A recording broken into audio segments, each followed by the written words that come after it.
Capítulo 2. Superando o seu ambiente. A essa altura, creio que você esteja começando a aceitar a ideia de que a mente subjetiva tem um efeito sobre o mundo objetivo. Pode até estar interessado em admitir que um observador pode afetar o mundo subatômico e influenciar um evento específico, simplesmente colapsando um único elétron de uma onda de energia em uma partícula. Nesse ponto, você também pode acreditar nos experimentos científicos de mecânica quântica que discuti, que provam que a consciência controla diretamente o mundo diminuto dos átomos, pois esses elementos são constituídos fundamentalmente de consciência e energia. Isso é física quântica em ação, certo? Mas talvez você ainda esteja na dúvida quanto ao conceito de que sua mente tem efeitos mensuráveis e reais em sua vida. Você pode estar se perguntando: como é que minha mente pode influenciar eventos importantes de modo a mudar a minha vida?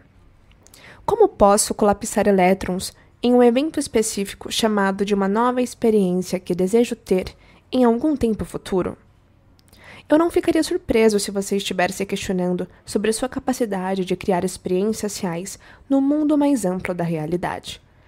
O meu objetivo é que você entenda e possa ver em ação como seria possível haver uma base científica para aceitar que seus pensamentos podem criar a sua realidade. Porém, quanto ao incrédulo, gostaria que cogitasse a possibilidade de que seu modo de pensar afeta diretamente a sua vida. Continue revisitando pensamentos e sentimentos familiares e continuará criando a mesma realidade. Se você consegue aceitar esse paradigma como uma possibilidade, então, por pura lógica, também teria de concordar que o seguinte é possível. Para criar algo diferente daquilo com que está acostumado em seu mundo pessoal, você tem que mudar o modo como pensa e sente a cada dia. Senão, ao pensar e sentir da mesma forma que ontem e anteontem, você continuará a criar as mesmas circunstâncias em sua vida que farão com que experimente as mesmas emoções que influenciarão você a pensar de modo equivalente a essas emoções. Assumindo uma posição de risco aqui, permita-me comparar essa situação com o proverbial hamster na roda. Ao pensar continuamente em seus problemas, consciente ou inconscientemente, você só criará mais do mesmo tipo de dificuldade para si mesmo. E talvez você pense tanto em seus problemas porque foi seu pensamento que inicialmente os criou. Talvez seus problemas pareçam tão reais porque você revisita constantemente os sentimentos familiares que inicialmente geraram o problema. Se você insiste em pensar e sentir de modo equivalente às circunstâncias de sua vida, você reafirma essa realidade particular. Assim, nos próximos capítulos, quero focar no que você precisa entender a fim de mudar. Para mudar, seja maior que seu ambiente, que seu corpo e que o tempo. A maioria das pessoas enfoca 3 coisas na vida: seu ambiente, seu corpo e o tempo. Não apenas focam nesses 3 elementos, como pensam igual a eles, mas, para quebrar o hábito de ser você mesmo, é preciso pensar maior do que as circunstâncias de sua vida, ser maior do que os sentimentos que memorizou em seu corpo e viver em uma nova linha de tempo. Se você quer mudar, deve ter um eu idealizado em seus pensamentos, um modelo que possa simular, que seja diferente e melhor que o eu que existe hoje em seu ambiente, corpo e tempo particulares. Todo grande personagem da história soube como fazer isso, e você pode alcançar a grandeza em sua vida uma vez que domine os conceitos e técnicas que vêm a seguir.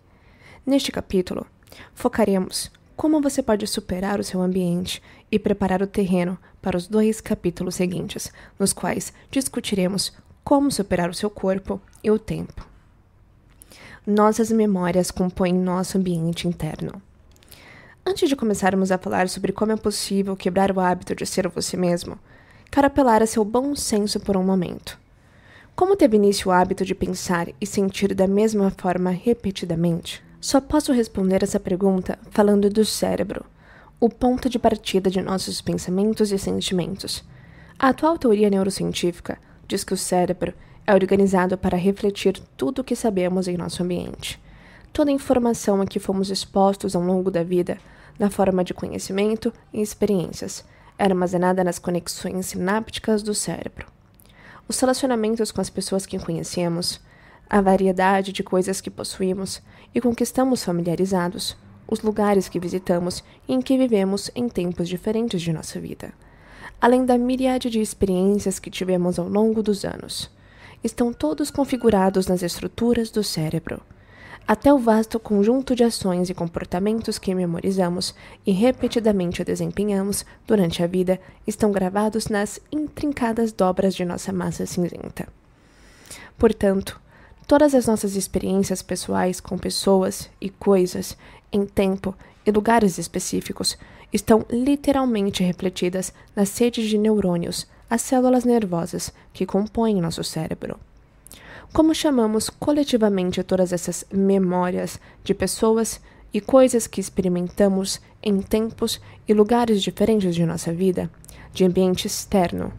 Na maior parte, nosso cérebro é igual ao nosso ambiente, um registro de nosso passado pessoal, um reflexo da vida que tivemos.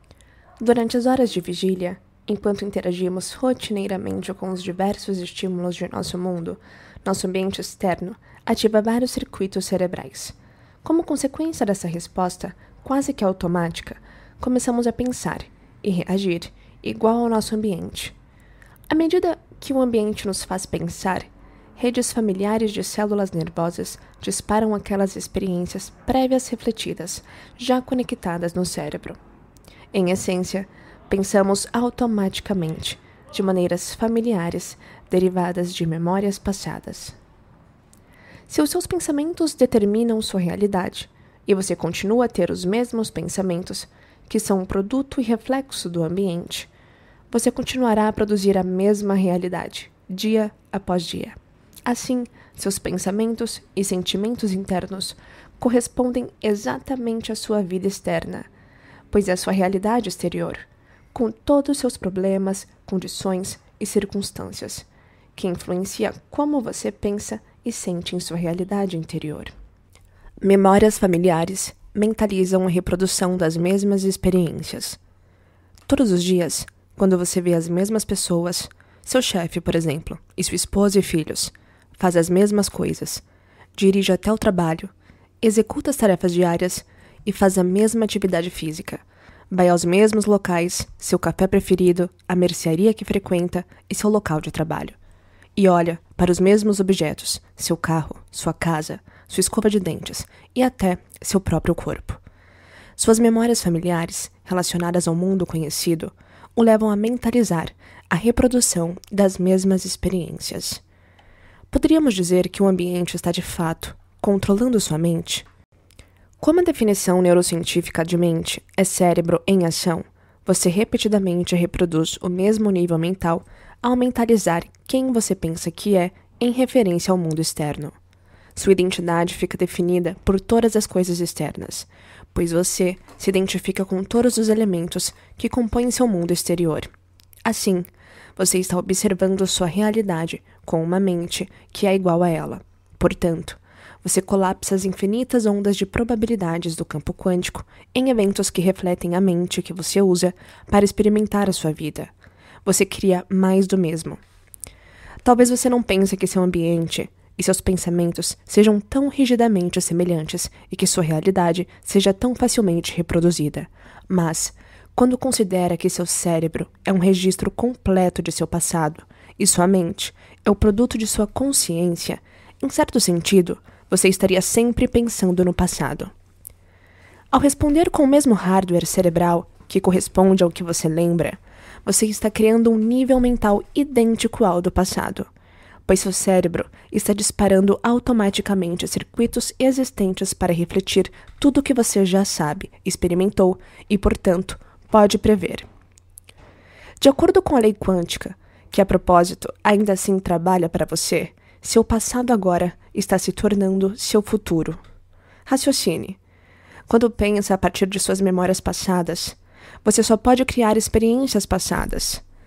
Todos os conhecidos de sua vida levam seu cérebro a pensar e sentir de maneira familiar, assim, criando resultados conhecíveis. Você reafirma continuamente a sua vida como a conhece. E como seu cérebro é igual a seu ambiente, a cada manhã seus sentidos conectam você à mesma realidade e iniciam a mesma corrente de consciência. Todos os dados sensoriais do mundo exterior processados por seu cérebro via visão, olfato, audição, tato e paladar ativam seu cérebro a pensar igual a todas as coisas familiares em sua realidade. Você abre os olhos e sabe que a pessoa deitada a seu lado é sua esposa devido às experiências de vocês juntos no passado. Você ouve um latido do lado de fora do quarto e sabe que é seu cachorro querendo dar uma volta na rua. Você sente uma dor nas costas e lembra que é a mesma dor sentida ontem. Você associa seu mundo familiar, exterior, a quem você pensa que é, lembrando de si mesmo nessa dimensão, nesse tempo e espaço particulares. Nossas rotinas plugando no passado. O que a maioria de nós faz todas as manhãs, após sermos plugados à realidade por esses lembretes sensoriais de quem somos, onde estamos e etc. Bem, permanecemos plugados nesse eu do passado, seguindo um conjunto inconsciente, extremamente rotineiro, de comportamentos automáticos. Por exemplo, você provavelmente acorda no mesmo lado da cama, coloca o roupão do mesmo jeito de sempre, olha-se no espelho para lembrar quem é e toma banho seguindo uma rotina automática.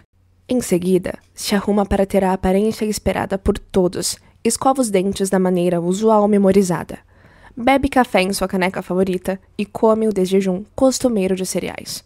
Coloca a jaqueta que sempre usa e inconscientemente fecha o zíper.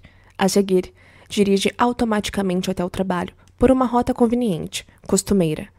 No trabalho, faz as coisas usuais que memorizou como fazer muito bem.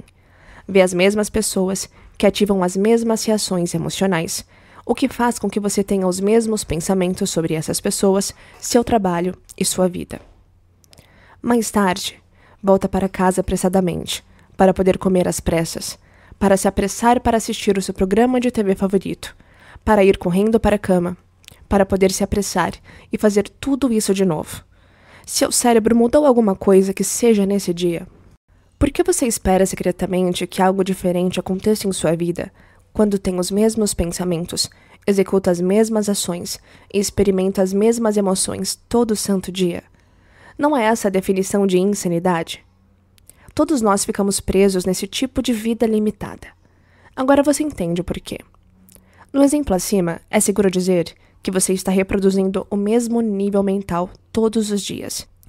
E se o mundo quântico mostra que o ambiente é uma extensão de sua mente, e que sua mente e matéria são uma única coisa, então, enquanto sua mente permanecer a mesma, a sua vida ficará sempre nesse mesmo estado atual. Assim, se o ambiente permanece o mesmo, e você reage pensando da mesma forma, de acordo com o modelo quântico da realidade, você não deveria criar mais do mesmo? Pense da seguinte forma: os dados permanecem os mesmos, portanto, o resultado tem que ser o mesmo. Como então você pode criar algo novo? Conectado a tempos difíceis. Existe uma outra possível consequência que devo mencionar no caso de você continuar a disparar os mesmos padrões neurais ao viver sua vida do mesmo jeito todos os dias. Cada vez que responde à sua realidade familiar, recriando a mesma mente, ou seja, estimulando as mesmas células nervosas para fazer o cérebro trabalhar sempre do mesmo jeito. Você conecta seu cérebro para que corresponda às condições habituais de sua realidade pessoal, sejam elas boas ou más. Existe um princípio de neurociência chamado Lei de Hebb. Basicamente, afirma que células nervosas que disparam juntas permanecem conectadas. A teoria de Hebb demonstra que, se você ativa repetidamente as mesmas células nervosas a cada vez que elas forem acionadas, ficará mais fácil para que disparem um uníssono de novo. Consequentemente, esses neurônios desenvolverão um relacionamento de longo prazo. Assim, quando uso o termo conectado, significa que agrupamentos de neurônios dispararam tantas vezes do mesmo modo que se organizaram em padrões específicos de conexões duradouras. Quanto mais essas redes de neurônios disparam, mais se conectam em rotas estáticas de atividade. Com o tempo, o pensamento, comportamento ou sentimento repetido frequentemente, qualquer que seja ele, se tornará um hábito inconsciente, automático. Quando seu ambiente influencia sua mente a esse ponto, seu hábito torna-se seu habitat. Assim, se continua pensando os mesmos pensamentos, fazendo as mesmas coisas e sentindo as mesmas emoções, você começa a conectar seu cérebro em um padrão definido, que é o reflexo direto de sua realidade definida. Consequentemente, ficará mais fácil e natural para você reproduzir a mesma mente, momento após momento. Esse ciclo inocente de respostas faz com que seu cérebro e sua mente reforcem ainda mais a realidade particular, que é o seu mundo exterior. Quanto mais você dispara os mesmos circuitos reagindo à sua vida externa, mais você conecta seu cérebro para que seja igual ao seu mundo pessoal. Você ficará neuroquimicamente ligado às condições de sua vida. Com o tempo, começará a pensar dentro da caixa, pois seu cérebro irá disparar um conjunto definido de circuitos que então vão criar uma assinatura mental muito específica. Essa assinatura é chamada personalidade. Como você forma o hábito de ser você mesmo? Com o efeito da habituação neural, as duas realidades, da mente interior e do mundo externo, parecem se tornar praticamente inseparáveis. Por exemplo, se você jamais consegue parar de pensar em seus problemas, então sua mente e sua vida fundem-se como uma só. O mundo objetivo agora é tonalizado pelas percepções de sua mente subjetiva, e com isso, a realidade adapta-se continuamente. Você fica perdido na ilusão do sonho. Você poderia chamar isso de rotina, e todos nós caímos nela, mas a coisa vai muito mais fundo. Não apenas nossas ações, mas também nossas atitudes e nossos sentimentos tornam-se repetitivos. Você criou o hábito de ser você mesmo ao se tornar, de certo modo, escravo de seu ambiente. Seu pensamento ficou igual às condições de sua vida. Assim, como observador quântico, você está criando uma mente que apenas reafirma essas circunstâncias em sua realidade específica. Tudo o que você está fazendo é reagir a seu mundo externo, conhecido e imutável. De uma forma muito real, você se tornou um efeito das circunstâncias externas. Você se permitiu desistir do controle de seu destino. Diferentemente do personagem de Bill Murray no filme Feitiço do Tempo, você nem mesmo luta contra a incessante monotonia do que você parece e do que sua vida se tornou. Pior, você não é vítima de alguma força misteriosa e invisível que o colocou nesse loop repetitivo. Você é o criador do loop. A boa notícia é que, como foi você quem criou o loop, você pode optar por dar fim nele. O modelo quântico da realidade diz que, para mudar nossa vida, devemos fundamentalmente mudar nosso modo de pensar, agir e sentir. Devemos mudar o nosso estado de ser, porque nossa maneira de pensar, sentir e nos comportarmos é, em essência, nossa personalidade. É a nossa personalidade que cria a nossa realidade pessoal. Portanto, para criar uma nova realidade pessoal, uma vida nova, devemos criar uma nova personalidade. Devemos nos tornar outra pessoa. Mudar, então, é ser maior que nossas circunstâncias atuais, maior que o nosso ambiente. Grandeza é agarrar-se a um sonho independentemente do ambiente. Antes de eu começar a explorar os modos pelos quais você pode pensar maior do que seu ambiente e, assim, quebrar o hábito de ser você mesmo, quero lembrá-lo de uma coisa. É possível pensar maior do que sua presente realidade, e os livros de história estão repletos de nomes de pessoas que fizeram isso. Homens e mulheres como Martin Luther King, William Wallace, Mary Curie, Mahatma Gandhi, Thomas Edison e Joana d'Arc. Cada um desses indivíduos tinha em sua mente o conceito de uma futura realidade que existia como potencial no campo quântico. A visão estava viva em um mundo interior de possibilidades, além dos sentidos, e com o tempo, cada uma dessas pessoas transformou essas ideias em realidade. Como traço comum, todas tinham um sonho, visão ou objetivo muito maior do que elas. Todas acreditavam em um destino futuro, que era tão real em suas mentes que começaram a viver, como se esse sonho já estivesse acontecendo. Elas não podiam ver, ouvir, saborear, cheirar ou palpar o sonho, mas estavam tão possuídas por ele que agiam de modo correspondente à realidade potencial à frente do tempo. Em outras palavras, comportavam-se como se o que visualizavam já fosse realidade. Por exemplo, a autoridade imperialista que mantinha a Índia sob governo colonial no início do século XX era desmoralizante para os indianos. Apesar disso, Gandhi acreditava em sua realidade, que ainda não estava presente na vida de seu povo. Ele defendia ardentemente os conceitos de igualdade, liberdade e não violência como a convicção inabalável. Ainda que Gandhi defendesse a liberdade para todos, a realidade da tirania e do controle britânico à época era muito diferente. As crenças convencionais daquele tempo contrastavam com suas esperanças e aspirações. Embora a experiência de liberdade não fosse uma realidade quando Gandhi começou a agir para mudar a Índia, ele não deixou que evidências externas de adversidade o influenciassem a desistir de seu ideal. Por um longo tempo, a maior parte do retorno do mundo externo não mostrou a Gandhi que ele estivesse fazendo diferença. Mas raramente ele permitia que as condições do ambiente controlassem seu modo de ser. Ele acreditava em um futuro que ainda não conseguia ver ou experimentar com os sentidos, mas que estava tão vivo em sua mente que ele não conseguia viver de nenhum outro modo. Gandhi adotou uma nova vida futura, enquanto fisicamente vivia na vida presente. Ele entendeu que o modo como pensava, agia e sentia alteraria as condições atuais de seu ambiente. E, por fim, a realidade começou a mudar como resultado de seus esforços. Quando o nosso comportamento combina com nossas intenções, quando nossas ações são iguais aos nossos pensamentos, quando nossa mente e nosso corpo trabalham juntos, quando nossas palavras e ações estão alinhadas, existe um poder imenso por trás de cada indivíduo. Gigantes da história, porque seus sonhos eram irrealistas e sem sentido.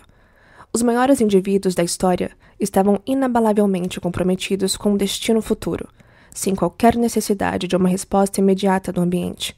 Para eles, não importava que ainda não tivessem recebido alguma indicação sensorial ou prova física da mudança que queriam. Devem ter mentalizado diariamente a realidade que eles enfocavam.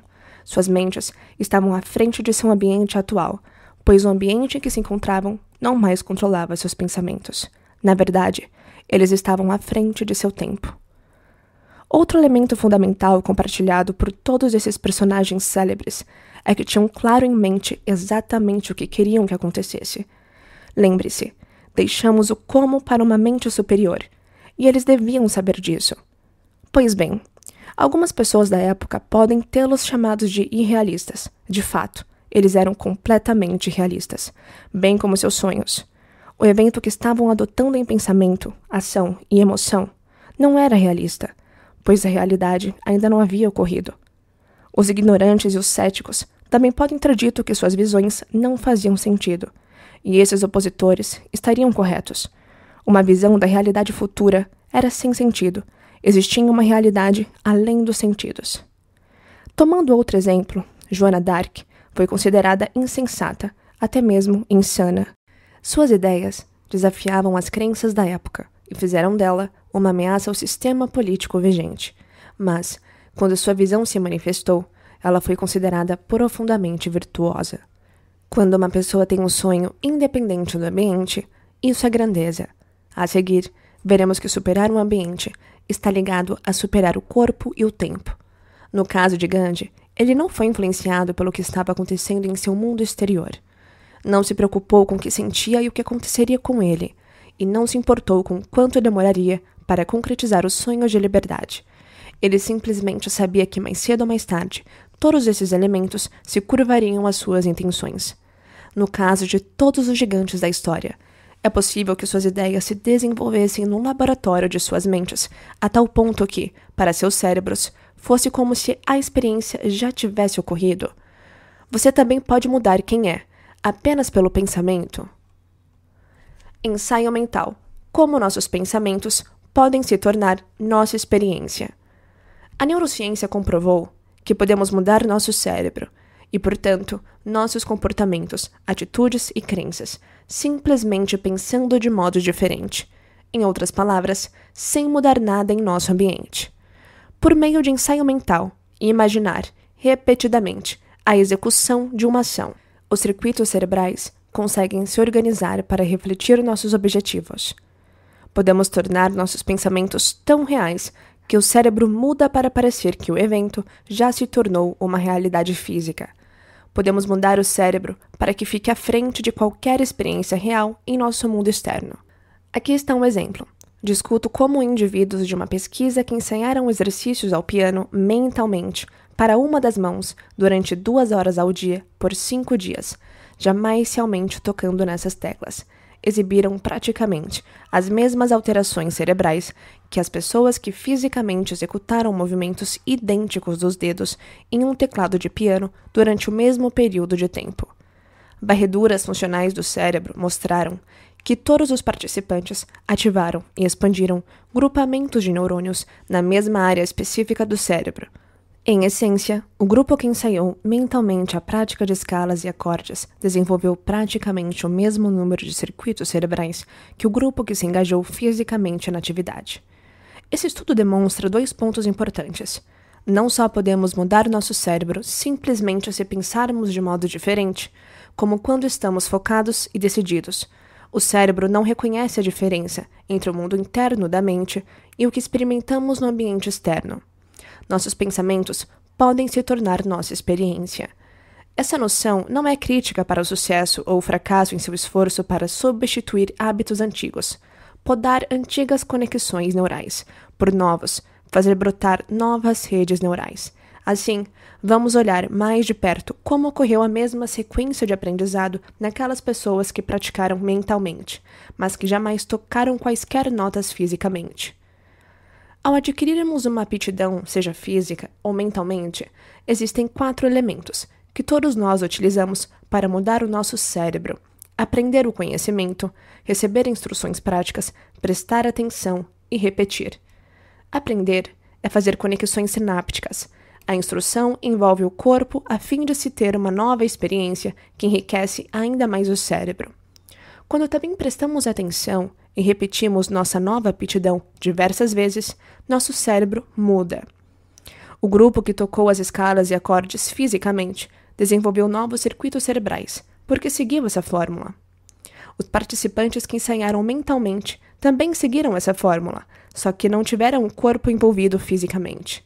Na mente, foram tranquilamente capazes de se imaginar tocando piano. Lembre, depois desses indivíduos praticarem mentalmente várias e várias vezes, seus cérebros mostraram as mesmas alterações neurológicas dos participantes que de fato tocaram piano.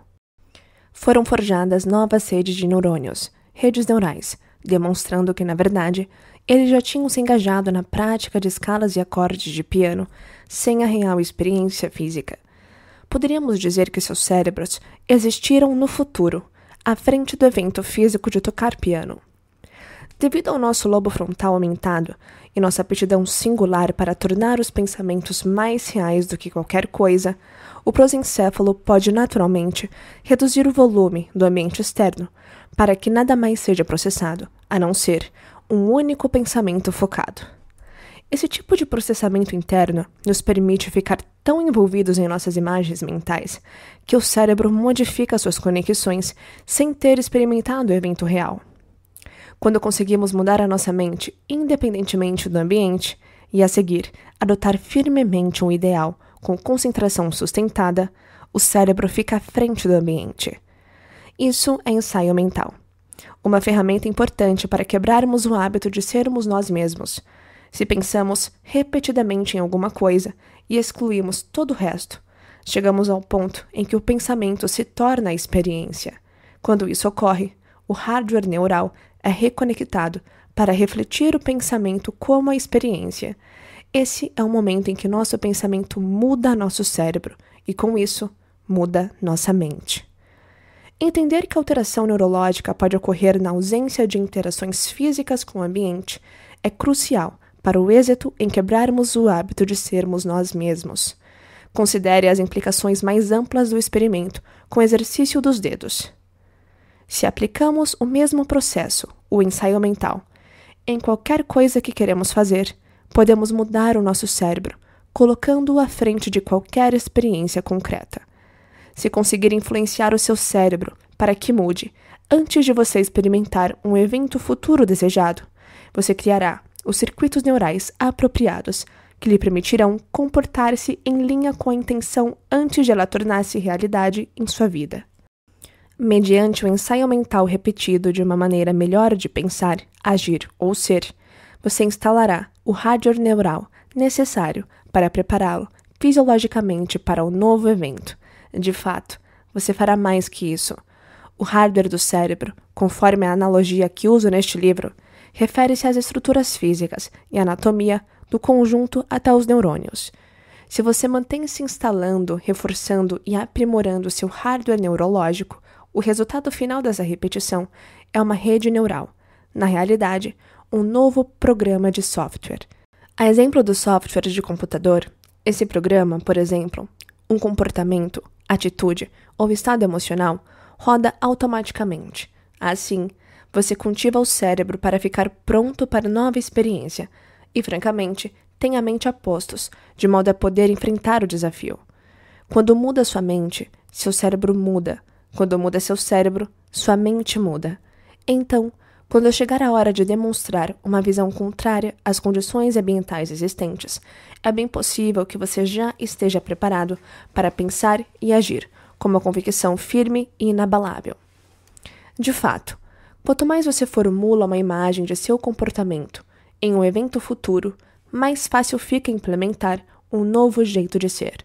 Sendo assim, você consegue acreditar em um futuro que ainda não vê ou vivencia com seus sentidos, mas que já visualizou tanto em sua mente que seu cérebro de fato mudou, parecendo que a experiência já aconteceu antes do evento físico no ambiente externo. Se você consegue, então seu cérebro não é mais um registro do passado, mas se tornou um mapa do futuro. Agora que sabe que pode mudar o seu cérebro pensando de forma diferente, é possível mudar o seu corpo para também parecer que ele teve uma experiência antes das circunstâncias reais pretendidas. Sua mente tem tamanho poder.